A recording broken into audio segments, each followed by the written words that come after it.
नमस्कार दोस्तों, स्वागत है आपका हमारे चैनल मिस्ट्री लवर पर, जहां हम आपके लिए लाते हैं रहस्यमयी कहानियां और अनसुलझे रहस्य। आज की कहानी एक ऐसी लड़की की है जिसकी ज़िंदगी एक भयानक मोड़ पर आ गई थी जब उसे भूतों ने परेशान करना शुरू किया।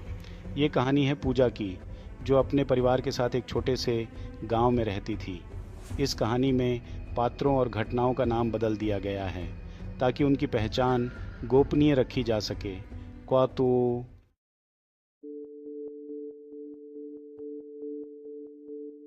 आइए जानते हैं क्या है पूजा की पूरी कहानी, कैसे भूतों ने पूजा को परेशान किया। पूजा एक साधारण लड़की थी जो अपनी पढ़ाई और दोस्तों के साथ खुश रहती थी। उसके माता पिता उसे बहुत प्यार करते थे और उसकी ज़िंदगी में सब कुछ सामान्य था।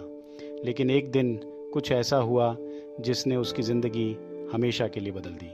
एक रात पूजा ने महसूस किया कि उसके कमरे में कोई और भी है। उसने सोचा कि ये उसका भ्रम हो सकता है, इसलिए उसने इस पर ज़्यादा ध्यान नहीं दिया। लेकिन अगली रात वही अनुभव दोबारा हुआ। इस बार उसने साफ साफ देखा कि कमरे में एक परछाई थी जो धीरे धीरे उसकी ओर बढ़ रही थी।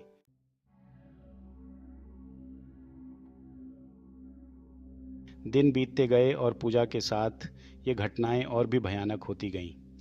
वो परछाई अब सिर्फ रात में नहीं बल्कि दिन में भी उसे दिखने लगी। पूजा को अजीब आवाज़ें सुनाई देने लगीं, जैसे कि कोई उसके नाम से पुकार रहा हो। उसका शरीर ठंडा पड़ जाता था और उसे सांस लेने में तकलीफ़ होने लगी। पूजा ने अपने माता पिता को बताया, लेकिन उन्होंने इसे उसके तनाव का परिणाम माना। उन्होंने उसे समझाया कि ये सब उसके दिमाग का खेल है, लेकिन पूजा को पता था कि ये कुछ और है, कुछ ऐसा जिसे वो समझा नहीं पा रही थी।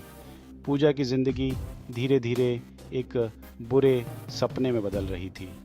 शुरुआत में उसने सोचा था कि जो कुछ भी हो रहा है वह उसके दिमाग का खेल है, लेकिन जैसे जैसे घटनाएं बढ़ती गईं उसका डर भी बढ़ता गया।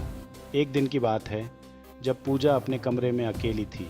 वह अपनी पढ़ाई में व्यस्त थी जब अचानक से उसके कमरे में रखी मेज़ पर पड़ी किताबें बिना किसी कारण के ज़मीन पर गिरने लगीं। पूजा हड़बड़ा गई और उसने सोचा कि शायद ये हवा का झोंका हो सकता है, लेकिन कमरे की खिड़कियां बंद थीं और कोई हवा भी नहीं चल रही थी। उसने किताबों को वापस मेज़ पर रखा और फिर से अपने काम में लग गई। लेकिन कुछ ही पलों बाद वही किताबें एक बार फिर से गिर गईं, इस बार और भी ज़ोर से। पूजा का दिल तेज़ी से धड़कने लगा। वह उठी और कमरे के चारों ओर देखने लगी, लेकिन उसे कुछ भी असामान्य नहीं दिखा। तभी अलमारी के दरवाजे बिना किसी स्पष्टीकरण के अपने आप खुल गए और बंद होने लगे। पूजा की आंखें डर से चौड़ी हो गईं। उसने महसूस किया कि यह कोई साधारण घटना नहीं है, बल्कि उसके साथ कुछ बहुत ही अजीब और भयानक हो रहा है। उसके बिस्तर के पास रखी छोटी मेज़ पर एक फ़ोटो फ्रेम रखा हुआ था जिसमें उसके परिवार की तस्वीर थी। वह फ्रेम धीरे धीरे हिलने लगा और फिर अचानक ज़मीन पर गिरकर टूट गया। पूजा की आंखों में आंसू आ गए, लेकिन वह इतनी डर गई थी कि वह हिल भी नहीं पा रही थी। कुछ देर बाद पूजा ने अपने कमरे का दरवाज़ा बंद करने की कोशिश की, लेकिन जैसे ही उसने दरवाजे की ओर कदम बढ़ाया, दरवाज़ा अपने आप ही बंद हो गया। अब पूजा को साफ साफ समझ आ गया था कि ये कोई साधारण बात नहीं है, बल्कि उसके साथ कोई अदृश्य ताकत खेल खेल रही है। पूजा ने कमरे से बाहर जाने की कोशिश की, लेकिन उसका शरीर इतना भारी महसूस होने लगा कि वह चल भी नहीं पा रही थी। उसके पैर जैसे ज़मीन से चिपक गए थे। उसे ऐसा लग रहा था जैसे कोई अदृश्य शक्ति उसे कमरे के अंदर ही रोकने की कोशिश कर रही है। उसके माथे पर पसीने की बूंदें छलकने लगीं और उसके पूरे शरीर में सिहरन दौड़ गई। इस सब के बाद पूजा की मानसिक हालत बिगड़ने लगी। उसने महसूस किया कि वह अब घर से बाहर निकलने से भी डरने लगी है। उसे ऐसा लगता था कि जैसे वह हर समय किसी की नज़रों में है, कोई उसे लगातार देख रहा है। वह घर में भी अकेली रहने से डरने लगी थी। उसकी यह हालत देखकर उसके माता पिता भी चिंतित हो गए थे, लेकिन उन्हें समझ नहीं आ रहा था कि आखिर यह सब क्या हो रहा है। पूजा का डर दिन ब दिन बढ़ता जा रहा था। उसकी रातें अब भयानक सपनों से भरी रहने लगीं, जिसमें वह अक्सर खुद को किसी अंधेरे कमरे में बंद पाती थी। हर चीज़ अब उसे अजीब और डरावनी लगने लगी थी। पूजा को महसूस होने लगा कि उसकी ज़िंदगी अब कभी पहले जैसी नहीं हो पाएगी। इन घटनाओं के बाद पूजा ने किसी से मिलना जुलना बंद कर दिया और वो अपने कमरे में ही बंद रहने लगी। उसका परिवार और दोस्त उसकी इस हालत को देखकर बेहद परेशान थे, लेकिन पूजा के मन में जो डर बैठ गया था वह उसे छोड़ने का नाम नहीं ले रहा था। ये सब इतना भयानक था कि पूजा को समझ नहीं आ रहा था कि वह इस डर से कैसे उबर पाएगी। क्या यह कोई मानसिक समस्या थी या सच में कोई अदृश्य ताकत उसे नुकसान पहुंचाने की कोशिश कर रही थी? इस सवाल का जवाब शायद ही कोई दे सकता था, लेकिन पूजा के लिए यह हकीकत बन चुका था जिससे वह हर दिन जूझ रही थी।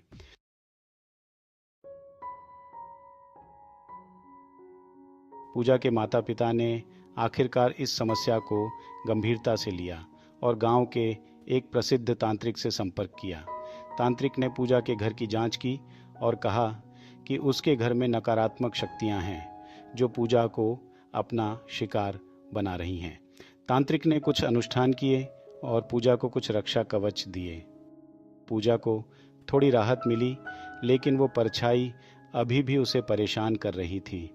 तांत्रिक ने कहा कि पूजा के साथ एक आत्मा जुड़ी हुई है जो पिछले जन्म में उसकी किसी भूल की वजह से उससे बदला लेना चाहती है।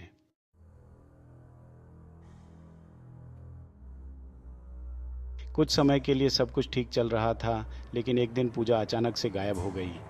उसके माता पिता ने उसे हर जगह खोजा, लेकिन वो कहीं नहीं मिली। 3 दिन बाद पूजा एक सुनसान जगह पर बेहोश हालत में पाई गई।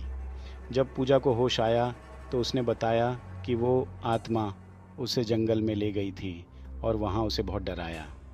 पूजा की हालत बहुत ख़राब थी और उसे हॉस्पिटल में भर्ती कराया गया।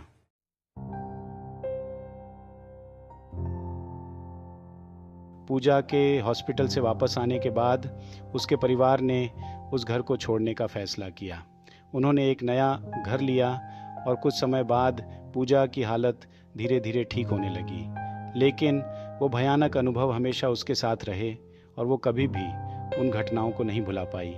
तांत्रिक ने बाद में बताया कि पूजा के शरीर पर जो आत्मा हावी थी वो पूरी तरह से ख़त्म हो चुकी है, लेकिन पूजा वो घर छोड़ने के बाद भी हमेशा उन घटनाओं के बारे में सोचती रही। वो कहती थी कि भूतों का अस्तित्व सच है और उन्होंने उसकी ज़िंदगी को एक ऐसा मोड़ दिया जो वो कभी नहीं भूल सकती।